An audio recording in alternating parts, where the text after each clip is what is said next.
Hi friends, टीचमेट में आप सभी का स्वागत है। बीपीएससी प्रधानाध्यापक परीक्षा जो कि 31 मई को हुई थी, उसके आंसर की पार्ट 2 को लेके हम लोग आपके पास उपस्थित है, जिसमें हम लोग क्वेश्चन नंबर 51 से 100 तक डिस्कस करेंगे। क्वेश्चन नंबर 51, भारतीय संविधान का कौन सा अनुच्छेद प्राथमिक स्तर पर मातृभाषा में शिक्षा की सुविधा से संबंधित है?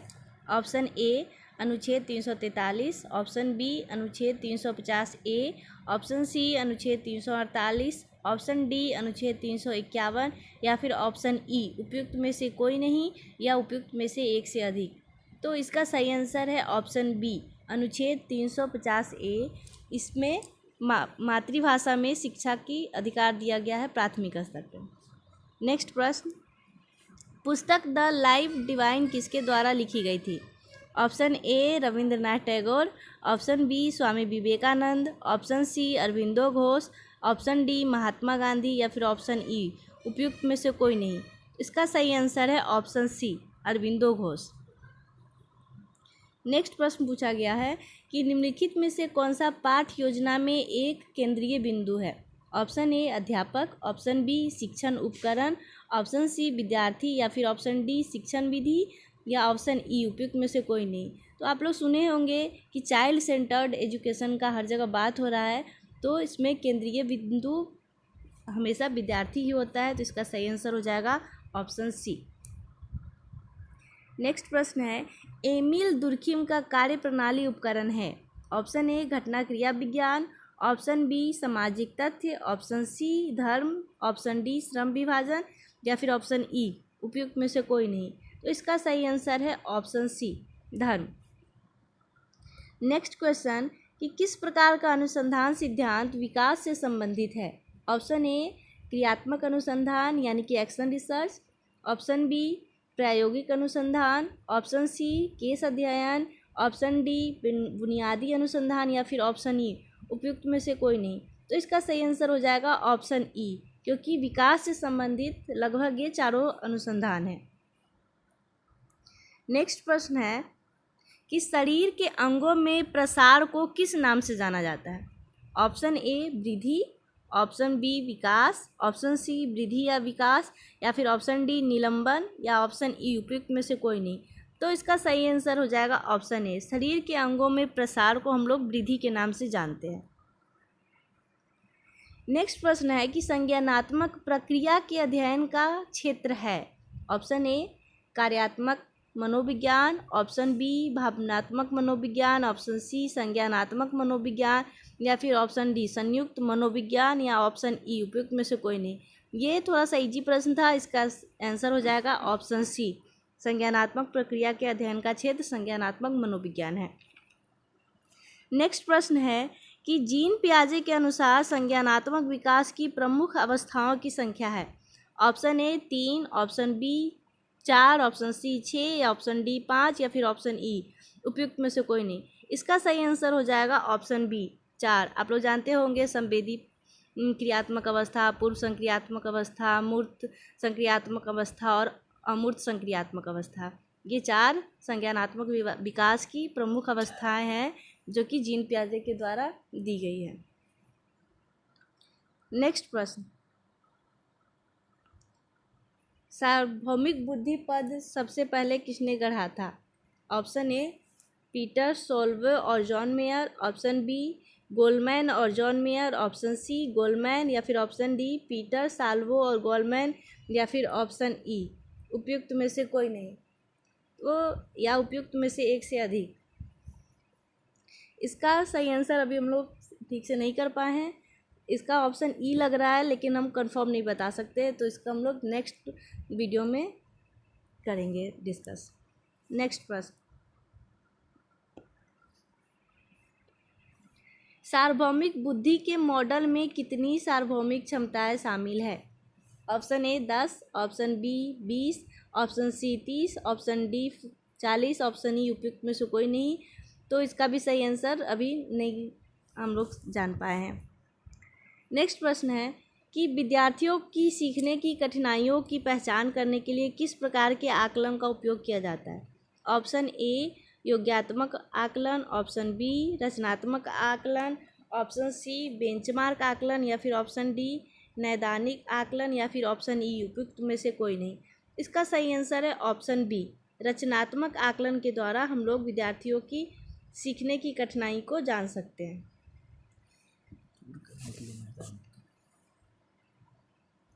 नेक्स्ट प्रश्न है कि किस प्रकार का बुद्धिमान व्यक्ति चित्रों, आकृतियों और आकारों का सटीक वर्णन कर सकता है।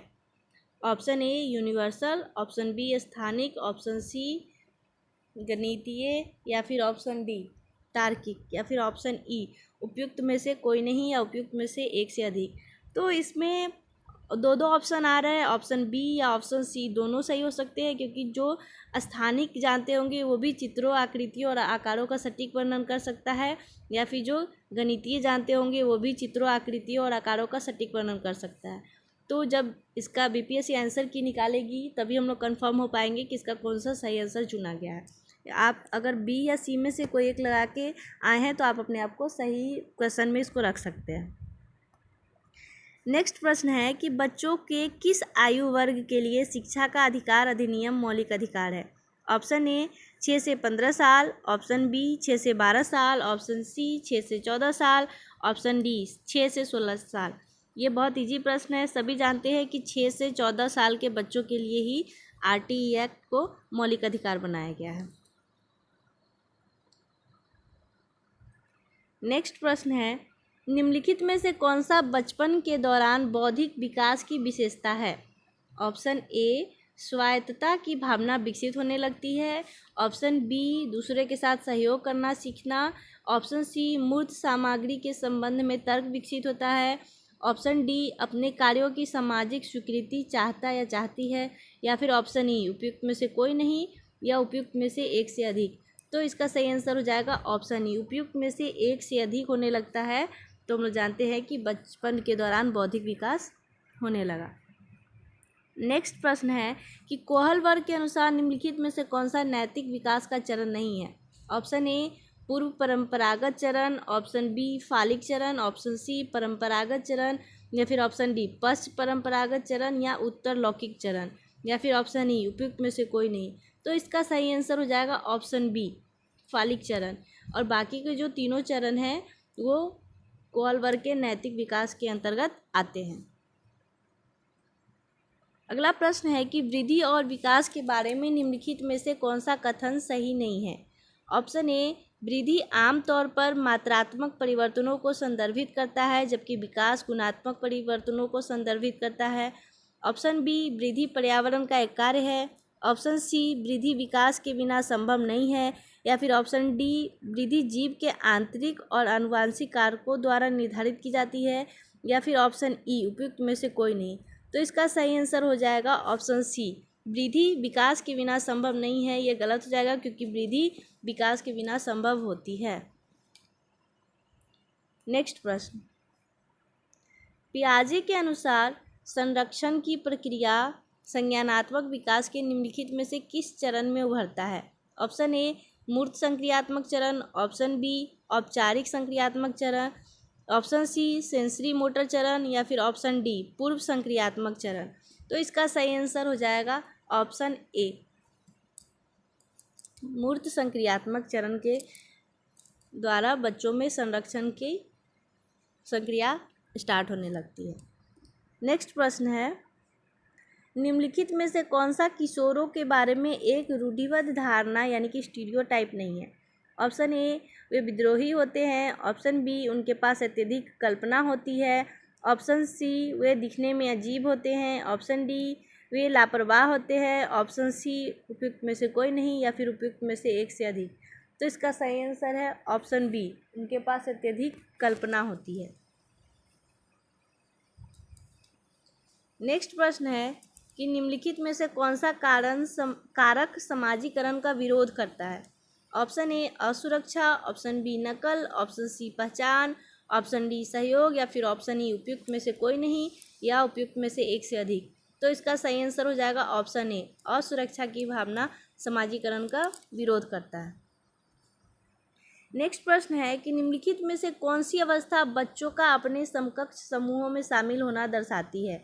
ऑप्शन ए वयस्कता, ऑप्शन बी बचपन, ऑप्शन सी किशोरावस्था, ऑप्शन डी प्रारंभिक बचपन या फिर ऑप्शन ई उपयुक्त में से कोई नहीं। तो इसका सही आंसर हो जाएगा ऑप्शन डी प्रारंभिक बचपन, या फिर आप इसको बाल्यावस्था कहते हैं। बाल्यावस्था में बच्चे ग्रुप में रहना या फिर ग्रुप में खेलना पसंद करते हैं। अगला प्रश्न पूछा गया था कि स्मृति स्तर और बोध स्तर के शिक्षण मॉडल के सिंटैक्स में कौन सा चरण प्रमुख है? ऑप्शन ए योजना, ऑप्शन बी अन्वेषण, ऑप्शन सी सामान्यीकरण, ऑप्शन डी प्रस्तुतिकरण या फिर ऑप्शन ई उपयुक्त में से कोई नहीं। तो इसका भी सही जवाब अभी हमारे पास उपलब्ध नहीं हो पाया है। नेक्स्ट प्रश्न है कि एक डिस्लेक्सिक शिक्षार्थी निम्नलिखित में से किससे पीड़ित होता है? ऑप्शन ए भाषा प्रसंस्करण में कठिनाई, ऑप्शन बी गणितीय गणना करने में कठिनाई, ऑप्शन सी शारीरिक संतुलन बनाए रखने में कठिनाई या फिर ऑप्शन ई लिखने में कठिनाई या फिर ऑप्शन ई उपयुक्त में से कोई नहीं। हो सकता है। तो डिस्लेक्सिक शिक्षार्थी जो है वो भाषा प्रसंस्करण में उसको कठिनाई महसूस होती है, यानी कि उसको पठन अक्षमता भी हम लोग बोल सकते हैं, इसलिए इसका सही आंसर हो जाएगा ऑप्शन ए। नेक्स्ट प्रश्न है कि निम्नलिखित में से कौन सा रेटिंग पैमानों की सीमा है? ऑप्शन ए रेटिंग पैमाने कम समय लेने वाले होते हैं, ऑप्शन बी मानवीय निर्णयों पर आधारित रेटिंग व्यक्तिगत पूर्वाग्रहों के कई स्रोतों के अधीन होते हैं, ऑप्शन सी रेटिंग पैमानों का उपयोग उन मूल्यांकनकर्ताओं के साथ किया जा सकता है जिनके पास न्यूनतम प्रशिक्षण है, ऑप्शन डी रेटिंग पैमानों का उपयोग बड़ी संख्या में उद्दीपनों के साथ किया जा सकता है या फिर ऑप्शन ई उपयुक्त में से कोई नहीं या उपयुक्त में से एक से अधिक। तो इसका सही आंसर हो जाएगा ऑप्शन ई उपयुक्त में से एक से अधिक। नेक्स्ट प्रश्न है कि निम्नलिखित में से कौन सा प्रावधान धीमे शिक्षार्थियों को शिक्षित करने के लिए सबसे उपयुक्त है? ऑप्शन ए त्वरण, ऑप्शन बी समृद्ध करना, ऑप्शन सी प्रतियोगिता, ऑप्शन डी उपचारात्मक शिक्षण या फिर ऑप्शन ई उपयुक्त में से कोई नहीं या उपयुक्त में से एक से अधिक। इसका सही आंसर हो जाएगा ऑप्शन डी उपचारात्मक शिक्षण के द्वारा हम लोग जो धीमे विद्यार्थी है या मानसिक रूप से कमज़ोर विद्यार्थी है उनके सीखने की क्षमता को बढ़ा सकते हैं। नेक्स्ट प्रश्न है कि शिक्षा का अधिकार अधिनियम 2009 शिक्षक के लिए प्रति सप्ताह काम के कितने न्यूनतम घंटों को निर्दिष्ट करता है? ऑप्शन ए 40 घंटे, ऑप्शन बी 45 घंटे, ऑप्शन सी 50 घंटे, ऑप्शन डी 55 घंटे या फिर ऑप्शन ई उपयुक्त में से कोई नहीं या उपयुक्त में से एक से अधिक। तो इसका सही आंसर है ऑप्शन बी 45 घंटे। आरटी एक्ट 2009 में शिक्षक के लिए एक वीक में कम से कम 45 घंटे कार्य करने को निर्दिष्ट किया गया है। नेक्स्ट प्रश्न है कि पत्राचार के माध्यम से सीखना एक प्रकार की ऑप्शन ए आजीवन शिक्षा है, ऑप्शन बी औपचारिक शिक्षा है, ऑप्शन सी अनौपचारिक शिक्षा है, ऑप्शन डी गैर औपचारिक शिक्षा है या फिर ऑप्शन ई उपयुक्त में से कोई नहीं या उपयुक्त में से एक से अधिक। तो इसका सही आंसर है ऑप्शन डी, ये एक नॉन फॉर्मल शिक्षा है। नेक्स्ट प्रश्न, गुप्त पाठ्यक्रम यानी कि हिडन करिकुलम का जनक किसे माना गया है? Option A Philip W Jackson, option B Abraham Maslow, option C Lev Vygotsky, option D Gijubhai Badheka या फिर ऑप्शन ई उपयुक्त में से कोई नहीं या उपयुक्त में से एक से अधिक। तो इसका सही आंसर है option A Philip W Jackson जो है वो हिडन करिकुलम के जनक है। नेक्स्ट प्रश्न है कि भारत में 10+2+3 शिक्षा के पैटर्न की सिफारिश निम्नलिखित में से किसके द्वारा की गई थी? ऑप्शन ए राधाकृष्णन आयोग, ऑप्शन बी माध्यमिक शिक्षा आयोग, ऑप्शन सी कोठारी आयोग या फिर ऑप्शन डी राष्ट्रीय शिक्षा नीति 1986 या फिर ऑप्शन ई उपयुक्त में से कोई नहीं या उपयुक्त में से एक से अधिक। तो इसका सही आंसर है ऑप्शन डी राष्ट्रीय शिक्षा नीति 1986 में 10+2+3 शिक्षा की सिफारिश की गई थी। नेक्स्ट प्रश्न है कि दर्शन शास्त्र में एक्सियोलॉजी निम्नलिखित में से किससे संबंधित है? ऑप्शन ए तत्व या यथार्थ, ऑप्शन बी ज्ञान, ऑप्शन सी मूल्य, ऑप्शन डी तर्क या फिर ऑप्शन ई उपयुक्त में से कोई नहीं या उपयुक्त में से एक से अधिक। इसका सही आंसर है ऑप्शन सी एक्सियोलॉजी जो है वो मूल रूप से मूल्य से संबंधित है। नेक्स्ट प्रश्न है कि नकारात्मक शिक्षा की अवधारणा दर्शन शास्त्र के निम्नलिखित में से किस स्कूल से संबंधित है? ऑप्शन ए व्यवहारवाद, ऑप्शन बी आदर्शवाद, ऑप्शन सी मानवतावाद, ऑप्शन डी प्रकृतिवाद या फिर ऑप्शन ई उपयुक्त में से कोई नहीं या उपयुक्त में से एक से अधिक। तो इसका सही आंसर है ऑप्शन डी प्रकृतिवाद। नेक्स्ट प्रश्न है कि शिक्षण की परियोजना पद्धति यानी कि दर्शन शास्त्र के निम्नलिखित में से किस स्कूल द्वारा प्रतिपादित की गई है? ऑप्शन ए प्रकृतिवाद, ऑप्शन बी मानवतावाद, ऑप्शन सी आदर्शवाद या फिर ऑप्शन डी व्यवहारवाद या ऑप्शन ई उपयुक्त में से कोई नहीं। इसका सही आंसर है ऑप्शन डी व्यवहारवाद। नेक्स्ट प्रश्न है कि द्वंद्वात्मक भौतिकवाद की अवधारणा किस दार्शनिक विचारधारा से संबंधित है? ऑप्शन ए आदर्शवाद, ऑप्शन बी मार्क्सवाद, ऑप्शन सी मानवतावाद, ऑप्शन डी प्रकृतिवाद या फिर ऑप्शन ई उपयुक्त में से कोई नहीं। इसका सही आंसर है ऑप्शन बी मार्क्सवाद। नेक्स्ट प्रश्न है कि किसने कहा था कि केवल बच्चों को बहुत सारी जानकारी देना, उसे परीक्षा उत्तीर्ण कराना शिक्षा का सबसे बुद्धिहीन रूप है? Option A Rabindranath Tagore, option B Jiddu Krishnamurti, option C Mahatma Gandhi या फिर ऑप्शन डी अरविंदो घोष या ऑप्शन ई उपयुक्त में से कोई नहीं या उपयुक्त में से एक से अधिक। इसमें भी थोड़ा सा कन्फ्यूजन है, महात्मा गांधी और रविन्द्रनाथ टैगोर में कंफर्म नहीं है कि किसने कहा था, इसलिए अगर आप लोग ए या सी लगाए हैं तो हो सकता है 50% सही हो या फिर 50% गलत भी हो सकता है। नेक्स्ट प्रश्न है कि भारतीय संविधान का कौन सा अनुच्छेद किसी भी व्यक्ति को कानून के समक्ष समानता और कानून के समान सुरक्षा प्रदान करता है? ऑप्शन ए अनुच्छेद 46, ऑप्शन बी अनुच्छेद 14, ऑप्शन सी अनुच्छेद 343, ऑप्शन डी अनुच्छेद 19, ऑप्शन ई उपयुक्त में से कोई नहीं। इसका सही आंसर है ऑप्शन बी अनुच्छेद 14 समानता का अधिकार।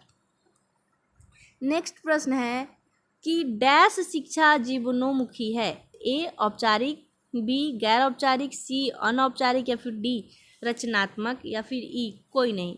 तो इसका सही आंसर है ऑप्शन डी रचनात्मक शिक्षा जीवनोमुखी है। नेक्स्ट प्रश्न है रीजनिंग से कि 35 छात्रों की एक कक्षा में 24 को क्रिकेट खेलना पसंद है और 16 को फुटबॉल खेलना पसंद है। साथ ही प्रत्येक छात्र दो में से कम एक खेलना पसंद करते हैं, एक खेल खेलना पसंद करते हैं। तो कितने छात्र क्रिकेट और फुटबॉल दोनों खेलना पसंद करेंगे? इसका सही आंसर है ऑप्शन डी 5। देखिए 35 छात्र है और 24 छात्र, तो हम लोग इसको अगर करेंगे बांटेंगे तो 19 छात्र क्रिकेट खेलना पसंद करते हैं और 11 छात्र फुटबॉल खेलना पसंद करते हैं। तो इन दोनों को जोड़ने पे 40 आ जाता है, जबकि हमारे पास 35 छात्र दिए गए हैं। इस हिसाब से 5 आंसर होना चाहिए।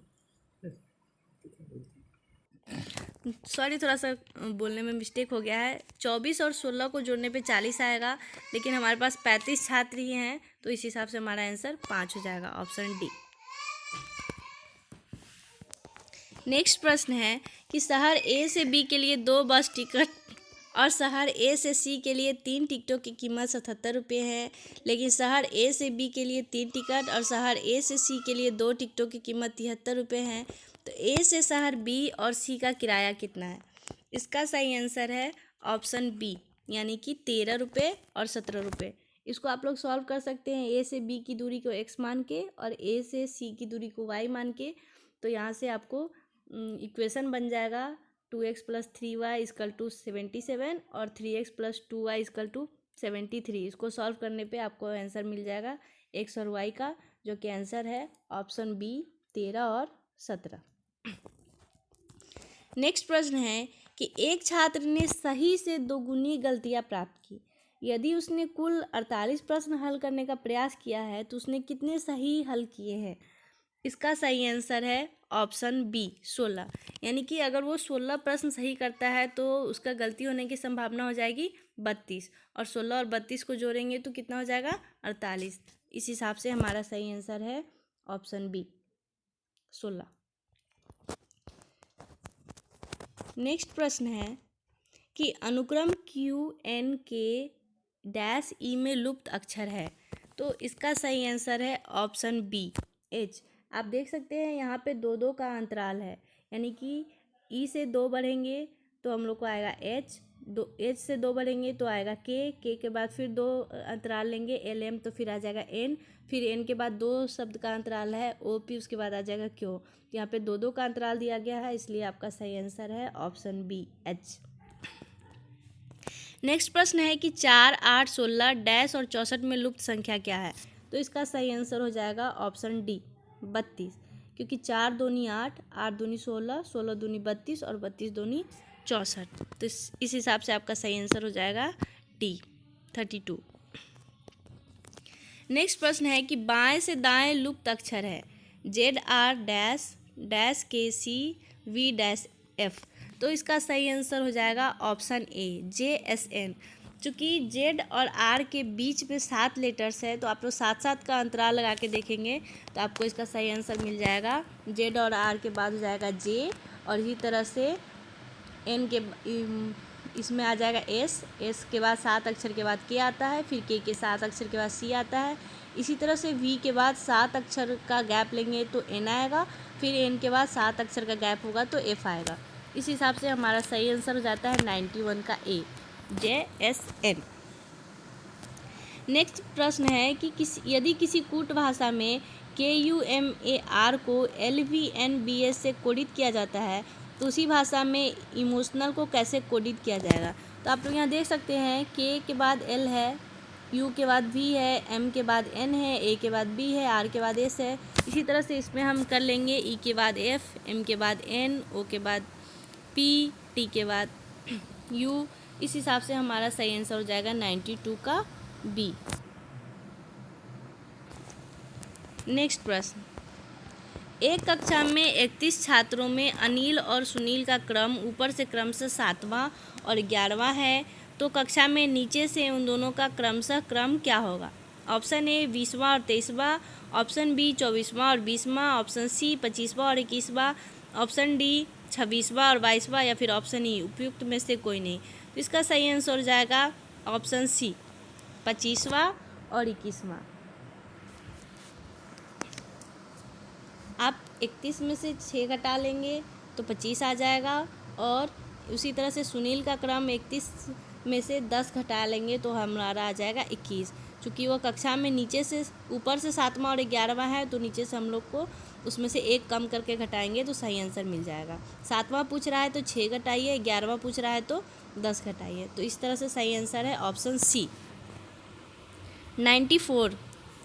इसमें पूछा गया है अगर गुना का अर्थ भागा, घटाव का अर्थ गुना, भागा का अर्थ जोड़ और जोड़ का अर्थ घटाव है तो इसको सॉल्व करें। तो आप यहाँ पे इस सभी चिन्ह को बदल के सॉल्व करेंगे तो आपका सही आंसर मिल जाएगा ऑप्शन सी। इस इक्वेशन को सॉल्व करने पे हमारा आंसर आता है 2।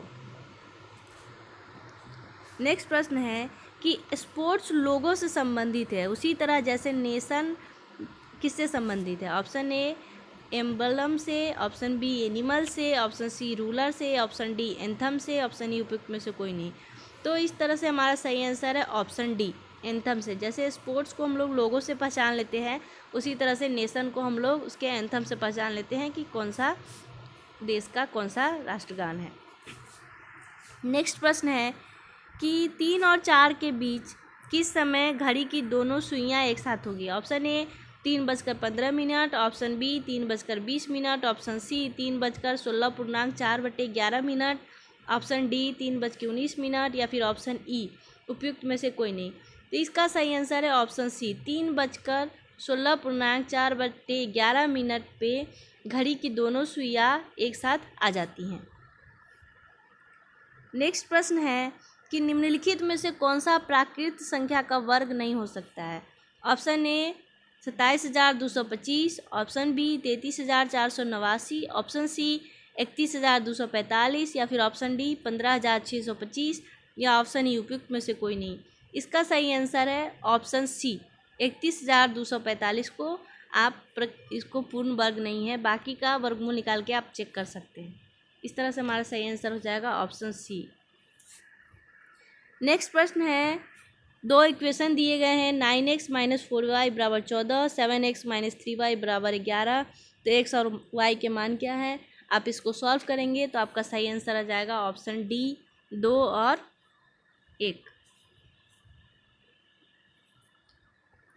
नेक्स्ट प्रश्न है, ये भी एक इक्वेशन है, इसको सॉल्व करना है और इसको सॉल्व करने पे हमारा सही आंसर आ जाता है ऑप्शन बी 2। और आज का लास्ट प्रश्न दिया गया है 9x² + 6x - 35 = 0, तब x का मान क्या है। अब इसको फर्स्ट इंटू लास्ट को गुना करके और उसको फैक्टराइज करेंगे तो आपको x का मान आ जाएगा 5/3 और -7/3।